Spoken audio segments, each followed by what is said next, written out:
ज्या मुलीची आई माहेरामधली मरण पावली त्या बाईच्या जीवनातला आनंद संपला।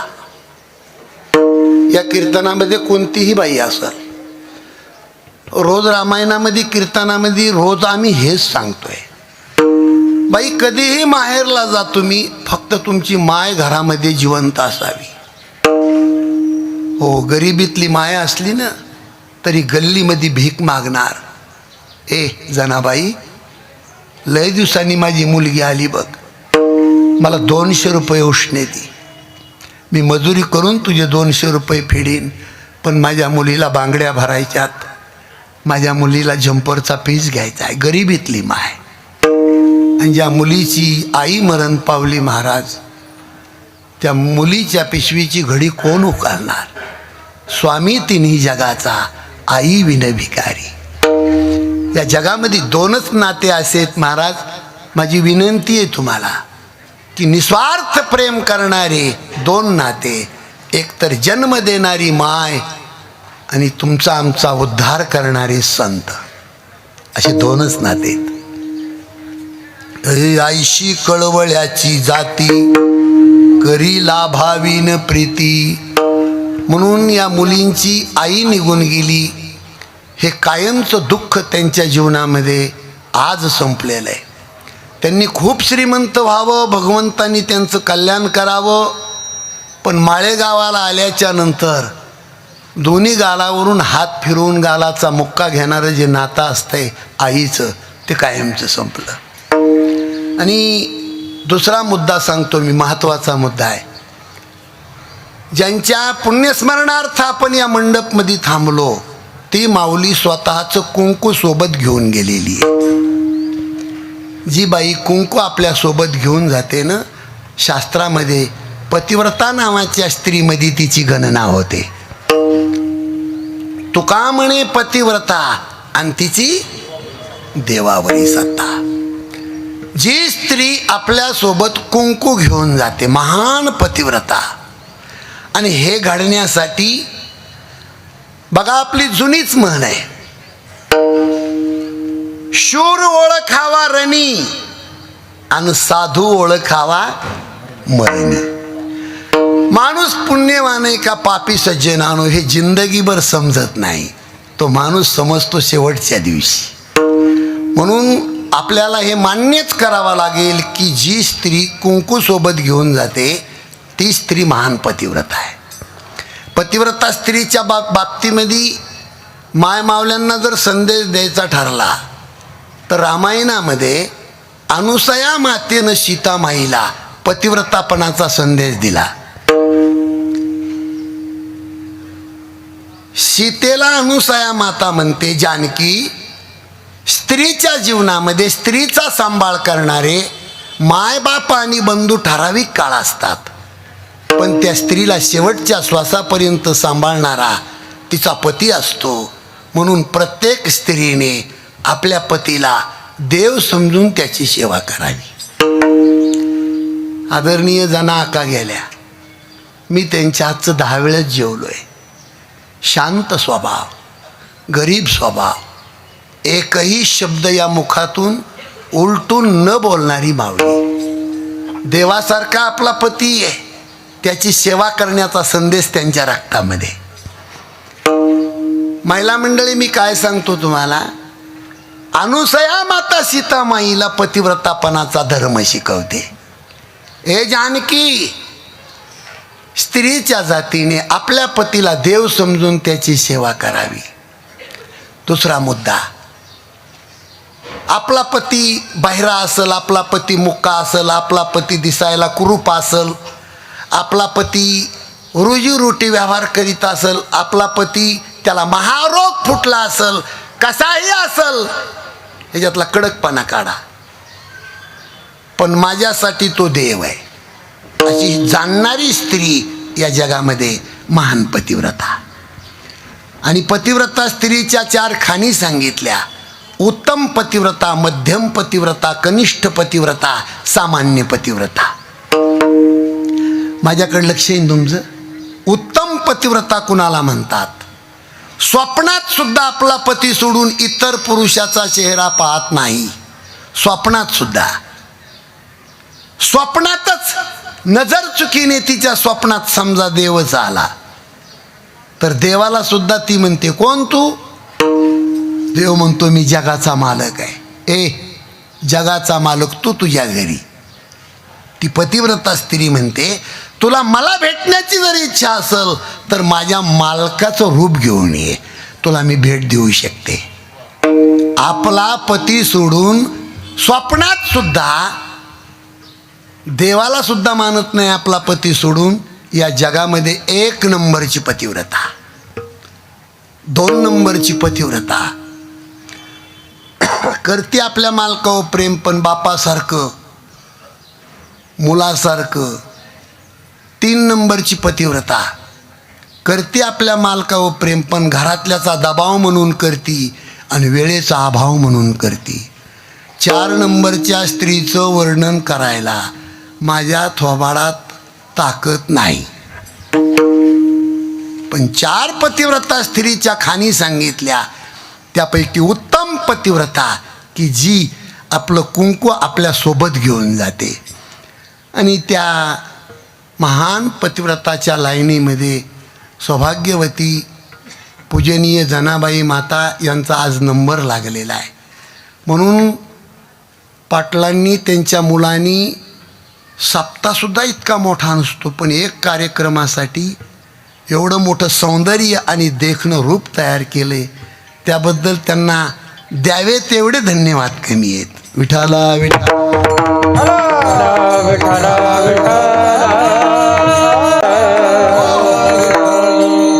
अर्थ माणसं जगत असतात असा नाही हो. कोणताही माणूस असल 2 गोष्टी टाळू शकत नाही महाराज, स्वतःचा रोग आणि स्वतःचं मरण. गदी मांडगुळकराची रचना आहे, गायलंय सुधीर फडकेंनी, सुंदर गीत आहे. जरा मरण यातून सुटला कोण प्राणी जात, दुःख मुक्त जगला का रे कुणी जीवनात. वियोगार्थ मिलन होते नेम हा जगाचा, पराधीन आहे जगती पुत्र मानवाचा, दोष ना कुणाचा. मला वाटतं तुम्हाला इकडं मराठी कळत नाही ना. अहो कोणताही माणूस असू द्या या मंडप मधला, रोग नाही स्वतःचा टाळू शकत. मला सकाळी सकाळी त्याच नाना म्हणले, महाराज माझ्या गुडघ्याला काय करू? म्हणलं 2-3 लिटर सकाळी चहा पेत जा, झोप जा, म्हणजे गुडघे राहते. अहो गुडघे, तुम्हाला एक सांगू मी, आमच्या जगद्गुरु तुकाराम महाराजांचा प्रसिद्ध नाट आहे. माझा एक प्रश्न आहे तुम्हाला, जगामध्ये रोगाचं माहेर घर कोणतं आहे? रोगाचं राहण्याचं मुख्य ठिकाण कोणतं आहे? कोणतं माहेर घर आहे? पोट. पोट आणि हातपाय. हे शरीर दुःखाचे कोठार, शरीर रोगाचे भांडार, शरीर दुर्गंधीची थार, नाही अपवित्र शरीरायसे शरीर उत्तम चांगले. पहिल्या चरणामध्ये तुकोबारा शरीराला इतकं नाव ठेवतात की जगामध्ये माणसाच्या शरीरा इतकी घाण वस्तूच नाही कोणती, आणि त्याला पुन्हा चांगलं का म्हणतात? ज्ञानोबाराया सुद्धा मदालसामध्ये वर्णन करतात. बाळाला पाळण्यामध्ये टाकलं, जवानीतली आई गोंडस बाळ पाहून 7 अभंग लिहिले ज्ञानोबारायांनी मदालसा नावाचे, आणि 7ही अभंगामध्ये त्या बाळाला शिकवण दिली. पण दुर्दैव तो अभंग अजून एकाही बाईनं वाचला नाही. आईनं लेकराला काय शिकवावं एवढंच त्या अभंगामध्ये लिहिलंय. त्या बाळाला आई म्हणते, बाळा अशा जागेवर तुझा जन्म झाला की जगामध्ये तितकी घाण जागा कुठंच नाही.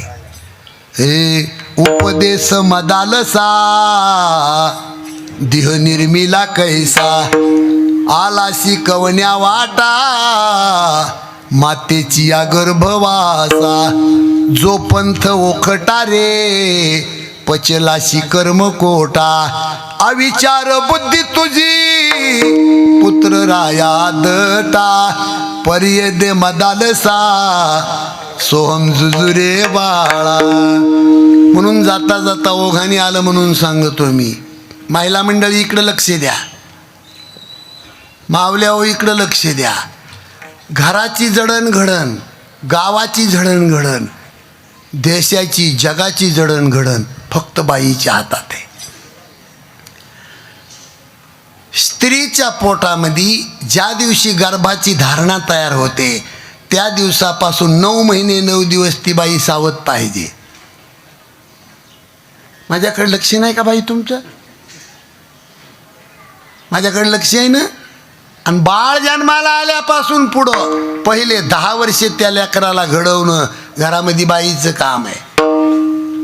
मावल्या हो तिथं जर बाई चुकली का तर रडल्याशिवाय पर्याय नाही जिंदगीमध्ये. मी कधी कधी विनोदानं दृष्टांत सांगत असतो, अर्धा मिनिट आहे फक्त. पहिलीच्या वर्गामध्ये लेकरानं पेन्सिल चोरली आणि घरी आलं लेकरू आईला म्हणतंय, आई आई मी पेन्सिल चोरून आणली. आई कशी करते? लेकरानं पेनच चोरली, बाईनं दाबून ठेवली, तिच्या गालाचा मुका घेतला. कशी वाटली बाई तुम्हाला? पूजा करायसारखीच वाटली ना? लेकरानं बाई तुझ्या पेनच चोरली, फाटकून जाऊन त्याच्या थोबाडात मारणं तू.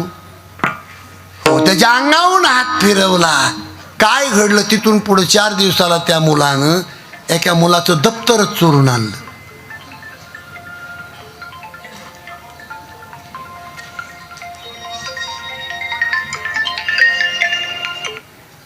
आई मी एका मुलाचं दप्तर चोरून आणलं. आई म्हणती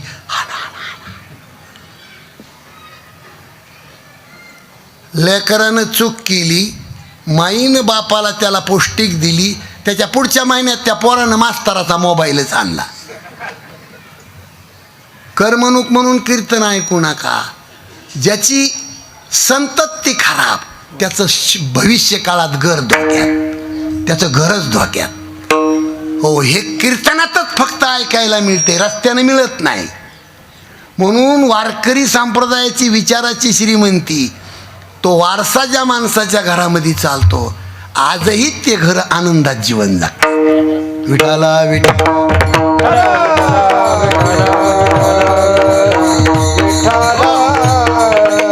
आपला विषय कुठून कुणीकडे चालला हे लक्षात घ्या.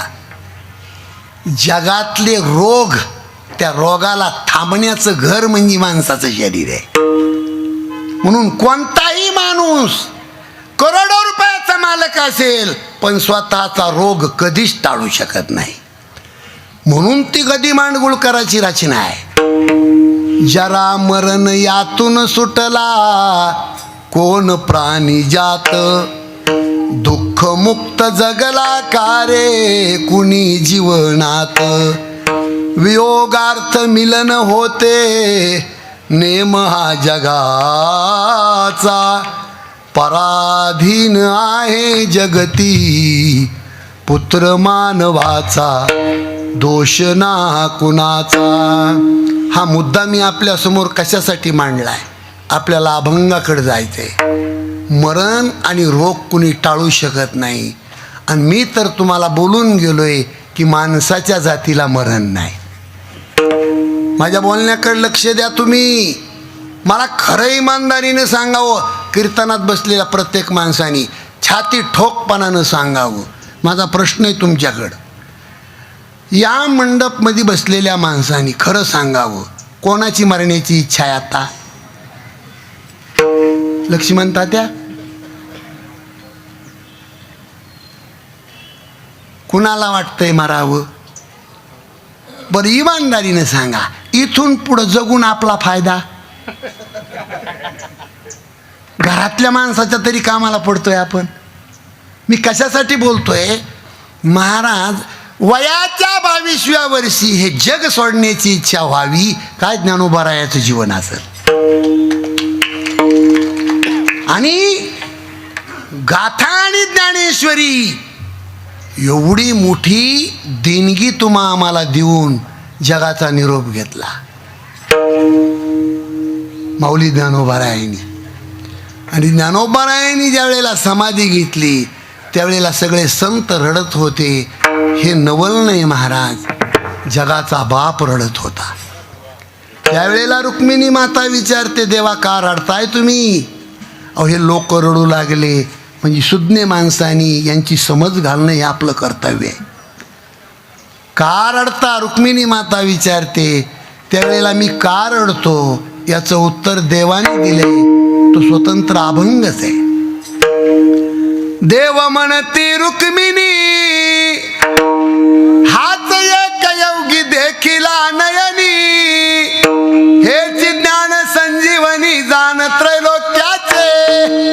धन्य धन्य धरातळी जो याचे दृष्टी निहाळी, तो वाहत येईल टाळी वैकुंठ भुवनी. जो करील याची यात्रा तो तारील सकळ ही गोत्रा, याचे निकुळ पवित्रा सकळही होती. अलंकापूर हे शिवपीठ, पूर्वी येथे होते नीलकंठ. ब्रह्मादिक तपवरिष्ठ येथेची पै केले. इंद्र येवोनिया भूमीसी याग संपादिले अहर्निसी. इंद्रायणी इंदुरीसी जाण पंचक्रोशियापासून येथे त्रिवेणी गुप्तासे. भैरवापासोनी भागीरथी वसे. पूर्वटिका दिसे प्रत्यक्ष जाण पार्वती. येथे वनवल्ली वृक्षी देव येवोनी होती पक्षी. हे असे नित्य साक्षी असती नासती उदकी. हे पंढरीहुनी सोपे जनासी हरावया पापे. कलिकाळ कोपलियान कोपे न चले अलंकापुरासी. ऐसे सांगता हरीसी प्रेम व संडले रुक्मिणीसी. मने धन्य धन्य जयाची एकुशी. ज्ञानदेव जन्मले विठ्ठला विठ्ठला.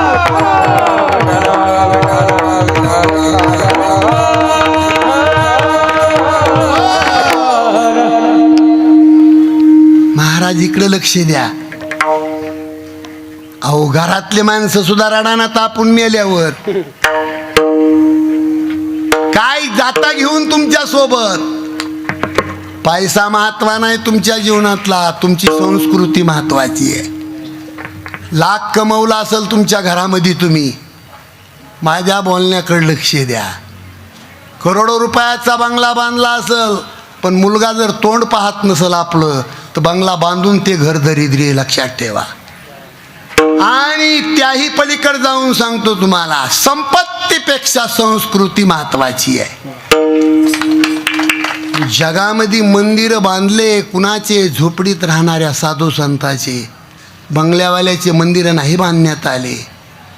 याचा अर्थ बंगला नसावा असा माझा भाव नाही. या वा वा विठाला विठा.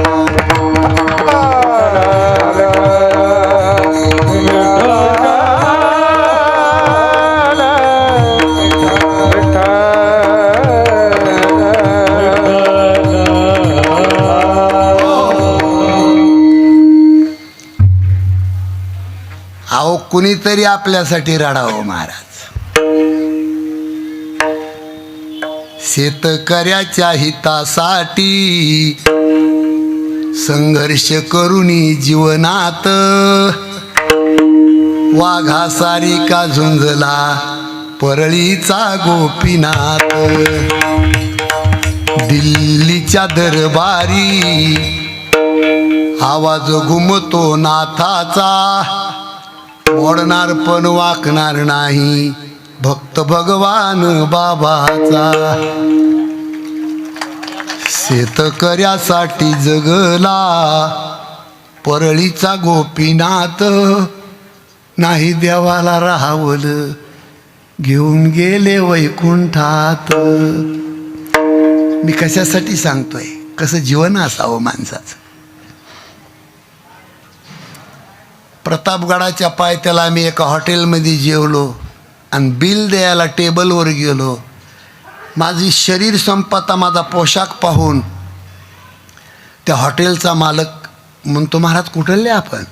म्हणलं बीड परळी. त्यानं त्याची कॅबिन सोडली, महाराजांनी बाहेर आला आणि गुडघे टेकून माझं दर्शन घेतलं. म्हणले तुमचे बिल नको आम्हाला. हे माझ्या हॉटेलचं जे वैभव दिसतंय फक्त गोपीनाथराव मुंडे साहेबांनी केलेली क्रांती आहे. आमच्या जीवनामध्ये हजारो लोकांचे संसार उभे केले. हजारो अहो साहेबांना पाहिलं का महाराज? नुसतं पाहिलं तरी आपलं काम होत होतं. अनेक नेते भारतामध्ये जन्माला येतील आणि मरतील, पण स्वर्गीय गोपीनाथराव मुंडे साहेबाची बरोबरी नाही कोणी करू शकत. हो, आजही आपल्या डोळ्यामध्ये पाणी आहे. मी तुमच्यासमोर दृष्टांत मांडला. 22 वर्षाचं मूर्तिमंत ज्ञान या जगातलं प्रत्यक्ष ज्ञानोबा राया तुमचा आमचा निरोप घेतात. देव सुद्धा रडतोय. याचं उत्तर अभंगाचं पहिलं चरण. याच्यासाठी केला होता तहास, याच्यासाठी केला होता तहास, याच्यासाठी केला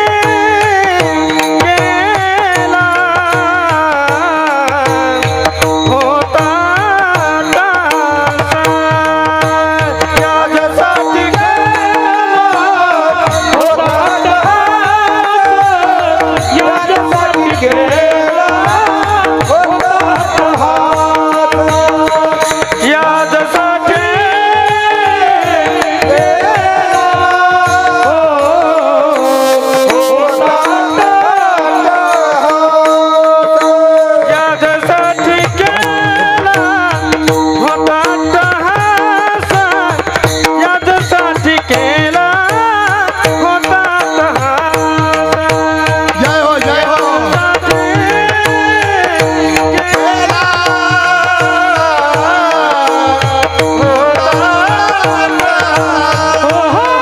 याच्यासाठी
याजसाठी केला होता अट्टहास. कशासाठी अट्टहास केला? इकडं लक्ष द्या, माझ्या बोलण्याकडे लक्ष द्या. संपूर्ण जीवनभर अट्टहास केला. कशासाठी? अहो, पोराबाळासाठी, संपत्ती कमावण्यासाठी अट्टहास केला तुम्ही आम्ही. म्हणून घरातले सुद्धा माणसं रडत नाहीत.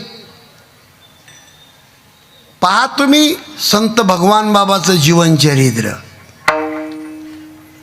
18 जानेवारीला संत भगवान बाबाचा अंत होतो पुण्याच्या दवाखान्यामध्ये, पण अंतविधी 21 जानेवारीला गडावर होतो. माझ्याकडे लक्ष आहे का तुमचं? 4 दिवस संत भगवान बाबाचं शैव ते प्रेत कुठं होतं?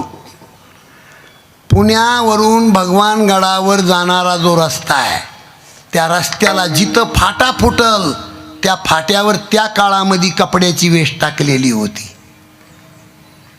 आत्ता मंत्री महोदय आलं म्हणजे शहर सिटीमध्ये कपड्याच्या वेशी टाकतात लोक, पण भगवान बाबाचं प्रेत जिथून जाणारे त्या फाट्यावर त्या काळात हजारो लोकांनी वेशी टाकल्या होत्या. इतिहास आहे हा, जिवंत इतिहास आहे.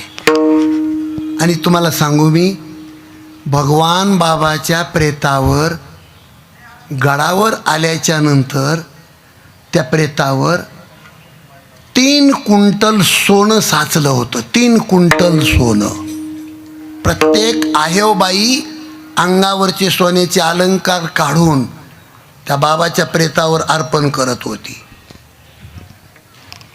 1 रात्र आणि 1 दिवस नगरच्या हनुमंतरायाच्या मंदिरावर बाबाचं प्रेत होतं.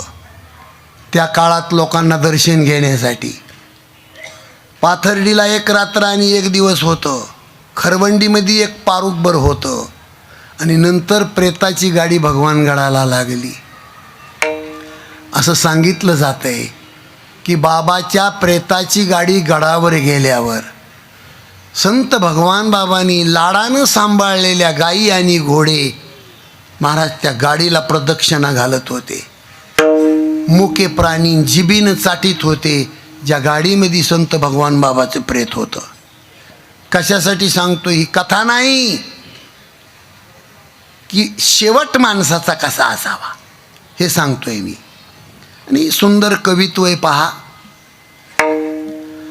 आय गेले नाही ते अमर झाले भगवान बाबाचे, दर्शन मज झाले बाबांनी घेऊनी समाधी, आम्हा टाकिले वनी, रूपनाम भगवान साठिले मनी. श्रावण वद्य अष्टमीला 1896ला घाट सावर गावी सूर्योदय समयाला. हो हा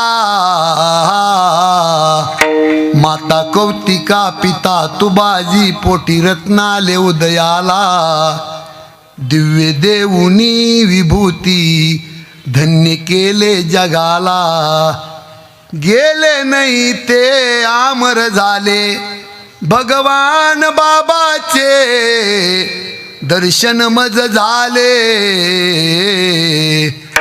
बाबांनी घेऊनी समाधी, आम्हा टाकिले वनी, रूपनाम भगवान साठिले मनी. बालपणीच केली होती वारी पंढरीची, ध्यानी मनी साठविली मूर्ती विठ्ठलाची. हो हा माणिक बाबा गुरु संसार तारू आता, भीती कशाची. उपकार केला आशीर्वाद दिलाही, महिमा सद्गुरूची. गेले नाही ते आमर झाले भगवान बाबाचे, दर्शन मज झाले बाबांनी घेऊनी समाधी, आम्हा टाकिले वनी, रूपनाम भगवान साठिले मनी. देता कीर्तनाची हाक गावोगावचे जमती लोक अंगी असे ताल स्वर सदा कीर्तनी तत्पर हो हा ज्ञान देऊनी लोका देव केला सखा यात्रा भरते गडावरी या दसऱ्याला बेटा बाबाला न्यामायेची शिदोरी गेले नाही ते आमर झाले भगवान बाबाचे दर्शन मज झाले बाबांनी घेऊनी समाधी आम्हा टाकिले वनी रूप नाम भगवान साटिले मनी. सज्जनानो, संत भगवान बाबा ज्या वेळेला गेले, इकडं लक्ष द्या. गहिनीनाथ गडकर वामन भाऊला ही गोष्ट कळाली. माझ्याकडे लक्ष आहे का तुमचं? संत वामन भाऊ गहिनीनाथ गडकर जिंदगीमध्ये दोनदा रडले फक्त.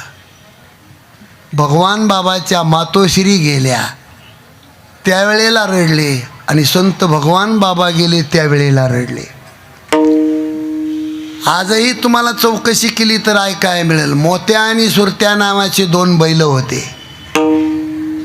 बाबा गेलेली बातमी कळाल्यावर बैलगाडी झुपली स्वतः भाऊनी आणि बैलाच्या पाठीवर मस्तक टेकवलं गाडीत बसल्यावर आणि ढोरासारखे रडले.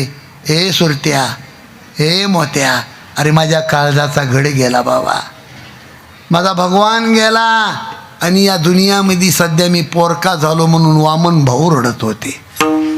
एवढा मोठा साधू रडतो, याचं कारण काय? हे कारण शोधणारा अभंग आहे महाराज. फक्त याजसाठी केला होता अट्टहास. तुम्हाला हात जोडून पाया पडून माझी विनंती आहे, कुणीतरी आपल्यासाठी डोळ्याला पाणी आणावं, असं माणसाने जीवन जगावं. अट्टहास शब्द वापरला. अट्टहास म्हणजे प्रयत्नच, पण त्याला विशेषण लावलंय आटोकाट प्रयत्न. आटोकाट प्रयत्न याचा अर्थ अट्टहास.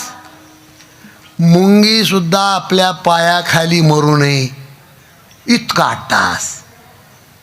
कुठल्याही प्रकारे आपल्या जीवनामध्ये कोणाची नुकसान आपल्याकडून होऊ नये. माझ्या बोलण्याकडे लक्ष द्या. सध्याच्या काळामध्ये जीवन जगणं मुश्किल गोष्ट आहे महाराज.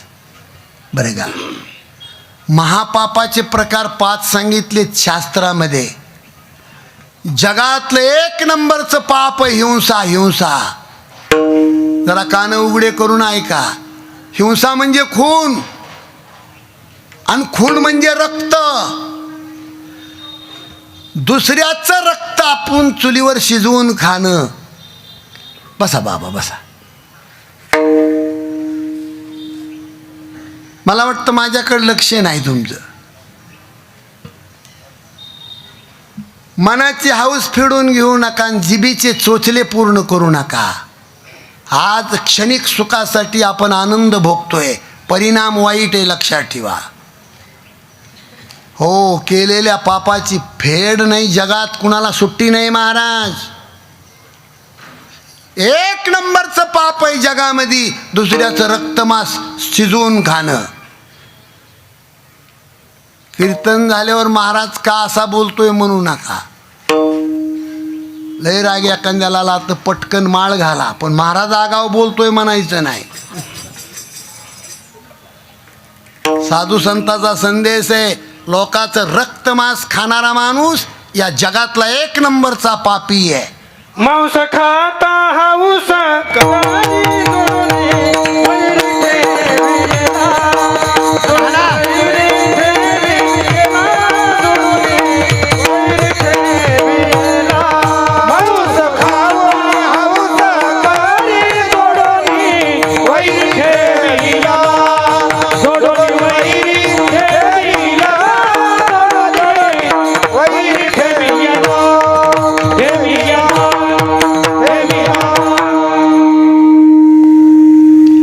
माझ्या पदरचं त्याला प्रमाण दिले तुकाराम महाराजाचं. मांसाहार करताना माणूस स्वतःची हौस पुरवतोय, पण हातानं दुश्मन तयार करून ठेवलाय हे विसरतोय. दोन स्वतःला शहाणं समजणारे माणसं झोपताना थोडी घेतात. या या या विठाला विठाला.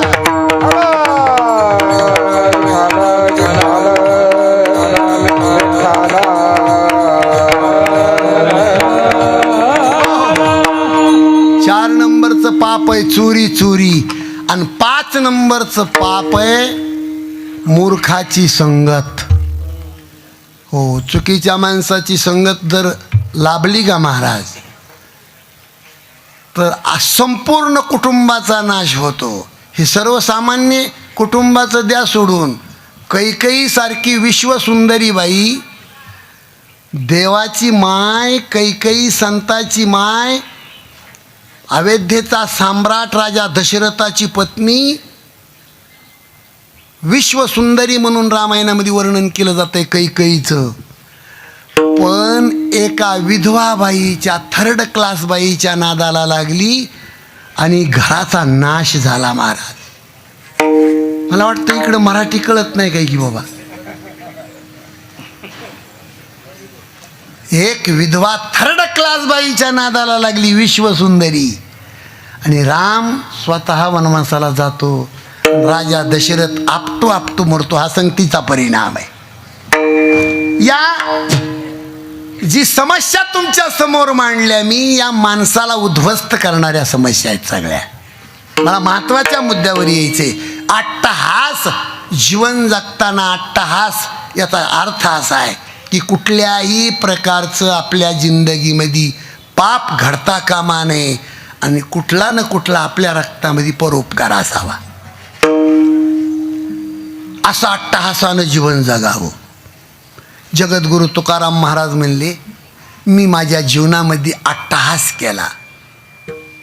तो अट्टहास, अहो, धनाला माती समजलं, दिसल ती स्त्री माझी आई समजली, आणि मंबाजी बुवानी लाकडाने मारलं तरी त्याचे पाय चोपले. काय जीवन जगले असते तुकाराम महाराज.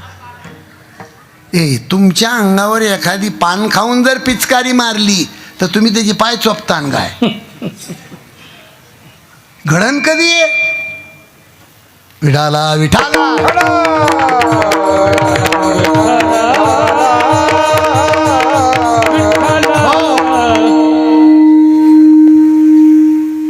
जगद्गुरु तुकाराम महाराज इंद्रायणीच्या काठावर ज्या दगडावर बसून भजन करीत होते,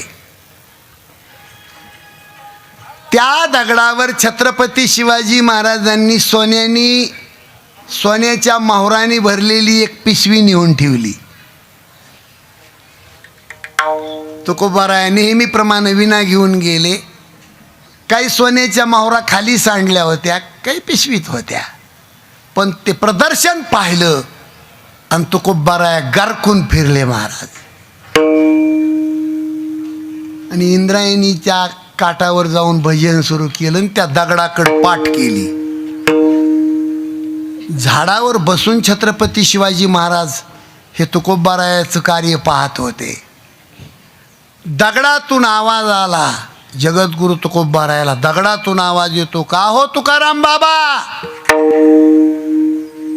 रोज भजनाचा आनंद आम्ही भोगत होतो, दगड बोलतोय, का आमची अवहेलना केली? दगड बोलतोय, हे खोटं समजू नका, नाही तर इथून पुढं कुठं कीर्तनाला जाऊ नका. दगड बोलतोय. त्यावेळेला दगडाला जगद्गुरु तुकाराम महाराज म्हणले, अट्टहासानं जीवन जगण्याची पद्धत आहे तुकाराम महाराजाची, त्याच्यासाठी बोलतोय मी. आमच्यासारख्या महाराजानं त्या दगडावरची ती थैली सोडली असती काय? के काका सोड, आम्ही सोडूत का त्याला?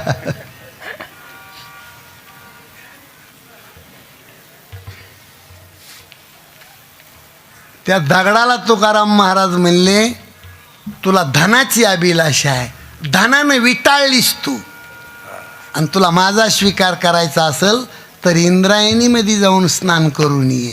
अहो, दगड होता, जड वस्तू आहे दगड, आपण गणगळत गणगळत इंद्रायणीमध्ये दगड जातो आणि स्नान करून आपल्या जागेवर येऊन थांबतोय दगड. आणि नंतर जगद्गुरु तुकाराम महाराज त्या दगडाचा स्वीकार करून त्याच्यावर बसून भजन चालू करतात. हे झाडावर हिंदवी स्वराज्याची स्थापना करणारे छत्रपती शिवाजी महाराज डोळ्यानं पाहून रडत होते. खाली उतरले सर सर सर सर, गुडघे टिकून जगद्गुरु तुकोबारायाचं दर्शन घेतलं छत्रपती शिवाजी महाराजांनी. माझी विनंती आहे तुम्हाला, रात्रंदिवस धनाच्या पाठीमागं पळणारी आपण माणसं आहोत म्हणून आपला शेवटचा दिवस चुकीचा होतोय. हे जगद्गुरु तुकाराम महाराजांच्या तोंडातले वाक्य आहेत. माझ्या जीवनामध्ये मी अट्टहास केला, कशासाठी? शेवटीचा दिस गोड व्हावा. म्हणून महाराज म्हणले आता माझ्या जीवनामध्ये कामासन, क्रोधासन, लोभासन या तिन्ही वस्तूबद्दल कसलीही तृष्णा नाही. हाताने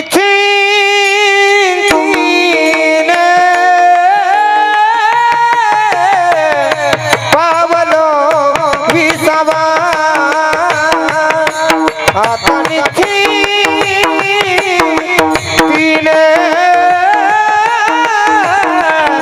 पावलो विसावा.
वाह वाह वाह.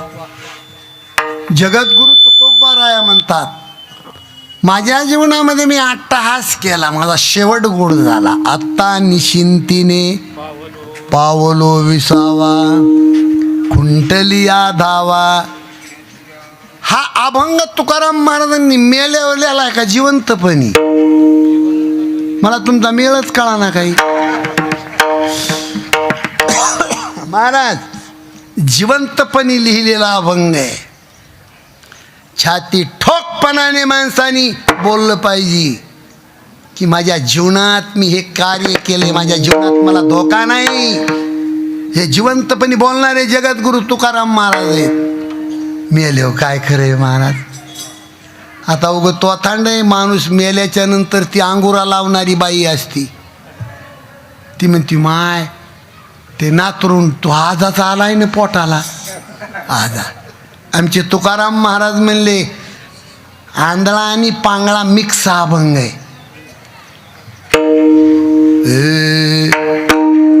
चालता वाट पुढे भय वाटते चित्ती, बहुत जण गेले नाही आले मागुती, न देखो काय झाले कान तरी ऐकती, बैसलो संधी भागी तुझ धरोनी चित्ती, आता माझी करी चिंता दान देई भगवंता, पाठी पोटी नाही कोणी निरवी सज्जन संता.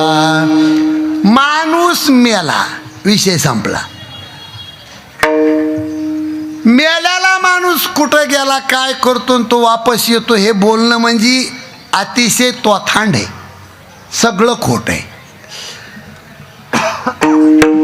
साधू संताचा आधार आहे त्याला. म्हणून जिवंतपणी ही जी अवस्था आहे जगद्गुरु तुकोबारायाच्या जीवनातली जिवंतपणी अवस्था आहे. आता निशिंतीने पावलो विसावा. आणि जाता जाता तुम्हाला माझी विनंती, खरं सांगा तुम्ही तुमच्या जीवनात तुम्ही समाधान कधी मानणार, कधी मानणार? दामवांना ऐकू येत आहे का? लय जुनी ओळख आहे आमची, जुन्या ओळखीत विनायक भाऊ यांच्या. पण आता मला हे खातं घर सापडले. हे माळेगाव म्हणजे माझं खातं घर आहे. विठाला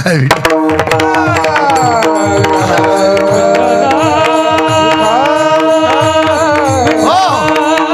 अतिशय या कार्यक्रमासाठी आपल्या गावचे आदर्श पोलीस पाटील, कार्यक्रमासाठी हा समाज येतो ही त्यांच्या जीवनातली श्रीमंती आहे. त्यांच्या दुःखामध्ये तुम्ही सर्वजण सामील झालात. सगळी माझ्या परिचयाची मंडळी तुम्ही आहात. कीर्तनामध्ये माझी विनंती आहे, तुम्हाला अभंगाचा भाव लक्षात घ्या. कुठंतरी समाधान मानून जीवन जगा. समाधान माना, ही माणसाच्या जीवनातली खरी श्रीमंती आहे. आणि हे घडण्यासाठी अभंगाचं तिसरं चरण आहे. कवतुक वाचे झाली या बेताचे, कवतुक वाचे झाली या बेताचे, कवतुक वाचे झाली या बेताचे, कवतुक वाचे झाली या बेताचे, कवतुक वाचे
एखाद्या माणसाने 5,000 मिनिट जायचंय का आपल्याला?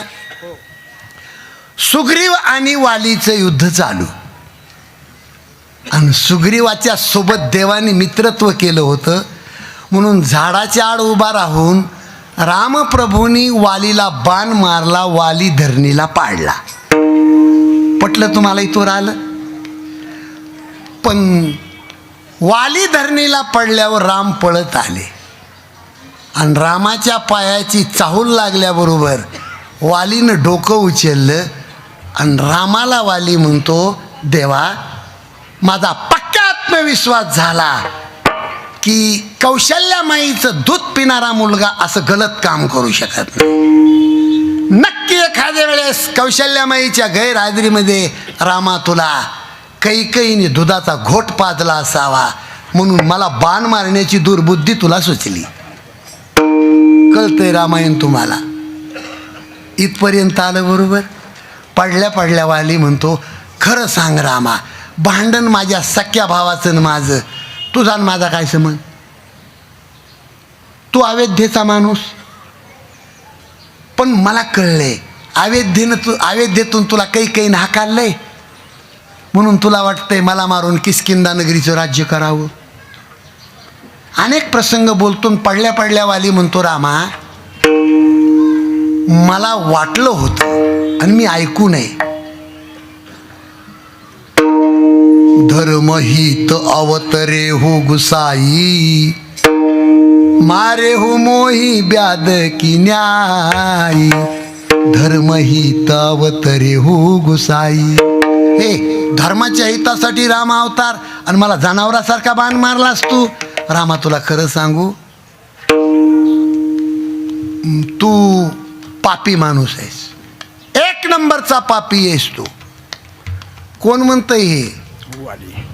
वाली देवाला म्हणतोय तू पापी आहेस. मग राम वालीला म्हणले, मूर्खा. रामाला वाली म्हणतो, कुठलाही माझा दोष नसताना तू मला बाण मारलास रामा, तू आदरणीय आहेस. आणि मग राम वालीला म्हणतो, मूर्खा, पडल्या पडल्या गप्पा मारतोस, धर्म नाधर्म कळला का तुला? ए मूर्खा, अरे जो बी पुरुष स्वतःची मुलगी, स्वतःची बहीण, स्वतःची सून आणि छोट्या भावाची पत्नी या 4 स्त्रियाकडे वाईट नजरानं पाहतो, त्याला दुपारच्या 12 वाजता गावाच्या चौकामध्ये दगडानं तोडून तोडून मारलं तर मूर्खा पाप होत नाही. स्वतःच्या सख्या भावाची बाई तू घरात ठेवून घेतलीस, तुला लाज वाटत नाही? आणि धर्म अधर्माच्या गप्पा मारतो. तुझ्यासारखा मूर्ख माणूस जगात नाही. एक नंबरचा पापी आहेस तू वाली, असं राम म्हणतात वालीला. आत्ता वाली काय म्हणतो ती ऐका. वाली म्हणतो, देवा मी पापी. सगळ्या ग्रंथामध्ये सांगितलंय, जन्मभर दारू प्याला नाही, ते कुठाने केले, पण मरताना अशा नालायक माणसाच्या मुखाला जरी राम शब्द आला तरी तो पुण्यवान, असं सगळे ग्रंथ सांगतेत. आणि रामा, मरताना माझी मान तुझ्या मांडीवर आहे, मी पापी कसा? काय सांगितलं? कशासाठी सांगितलं हे? कर्मणूक म्हणून सांगितलं का? कशासाठी सांगितलं? मी पाप करतोय का पुण्य करतोय हे जगात कुणी ठरवू शकत नाही. वाली महापापी माणूस आहे, पण तो वाली म्हणतोय, जन्म जन्म मुनी जतन कराई, अंती राम कही आवत नाही. अरे जन्माचे जन्म गेले, पण मरताना कुणाच्या मुखाला राम शब्द येत नाही. देवा, माझं मरण तुझ्या मांडीवर आहे, काय पुण्यवान आहे मी. कशामुळे बोललो हे? तुकोबारायाचं वाक्य आहे, अरे देव मला घेऊन जाण्यासाठी येतोय. कवतूक वाटे नाम मंगळाचे. म्हणून पुण्यवान माणूस शेवटच्या दिवशी करतो, त्याच्या आधारावर हा अभंग सेवेसाठी घेतलेला आहे आपण सर्वजण. आता माझी विनंती आहे, हातवरी घ्या थोडे, थोडा आवटाळा बी निघलन, कार्यक्रमाची शोभा वाढल. वा वा वा. माळेगावमध्ये आज एक पंढरपूर तयार झाल्यासारखी क्रांती आहे. विठोबा रखुमाई, विठोबा रखुमाई, विठोबा रखुमाई, विठोबा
संपूर्ण जीवनामध्ये हे जग जिंकण्याची ताकद भगवंताने तुमच्या आमच्यामध्ये दिलेली आहे. हो, जिवंतपणी हे सर्व करता येतं, पण त्यासाठी त्या माणसाच्या जीवनामध्ये अट्टहास लागतो. आणि त्या अट्टहासामध्ये जर चूक असेल तर मग त्या माणसाला ते आनंदाचे दिवस भोगता येत नाहीत. एका पांगळ्यामध्ये जगद्गुरु तुम्हाला सांगतो, इकडं लक्ष द्या. भजन म्हणणाऱ्या माणसांनी अभंगाचा अर्थ करून भजन म्हणी जावा. आता पांगुळ आहे, तुम्हाला सांगतो, त्या पांगळामध्ये एक चरण लिहिलेले. ज्या वेळेला माणसावर वेळ खराब येते आणि माणूस मस्तकाला हात लावून रडतो, त्यावेळेला एक चरण लिहिलंय, काय मी चुकलो गा मागे नव्याची काय, काय मी चुकलो का मागे नव्याची काही, नकळेची पाप पुण्य येथे आठव नाही, नकळेची पाप पुण्य कोणाला आठवत नाही. माझी भुललो गा ती पाप माझे भुललो का दीप पतंग सोयी, त्या माझं जीवन संत भानुभाव गाई.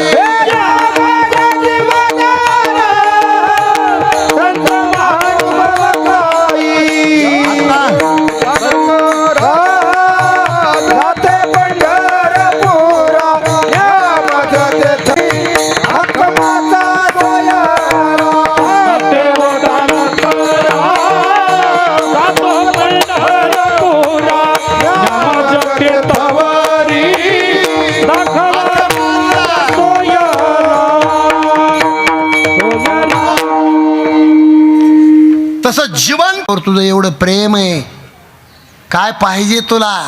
4 पुरुषार्थापैकी कुठलाही पुरुषार्थ माग. अर्थ माग, धर्म माग, काम माग, मोक्ष माग. त्यावेळेला तो भरत म्हणतो, अर्थाने अवेदेत अनर्थ केला ते अर्थ मला मान्य नाही. जगानं धर्म जिवंत ठेवावा म्हणून माझा रामदादा बंधुप्रेमापोटी झाडाचा पाला 14 वर्षी जंगलात खातोय, तो धर्म मला मान्य नाही.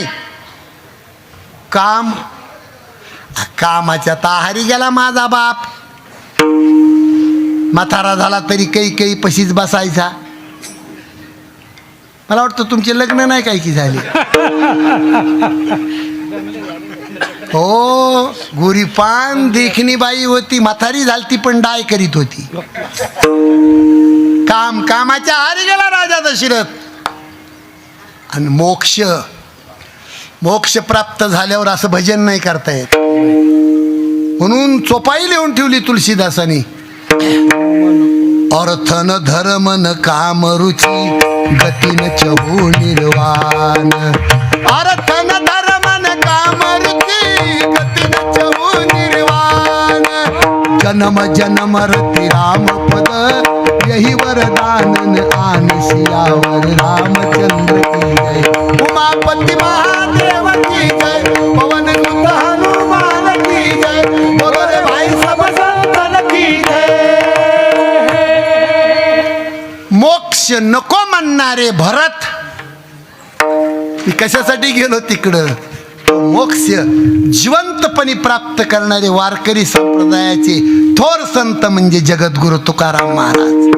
आम्ही म्हणले मुक्तीबरोबर लग्न लावलंय, मरायच्या अगोदर ही अवस्था, हे अभंगाचं शेवटचं चरण. तुका मन मुक्ती परनीली नवारी, तुका मन मुक्ती परनीली नवारी,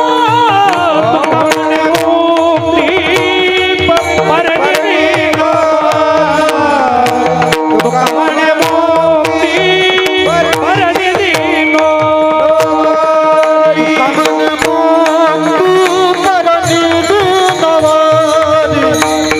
तुका मन मुक्ती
धावा दृष्टीया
अभंगाचा भाव संपला, वेळही संपला.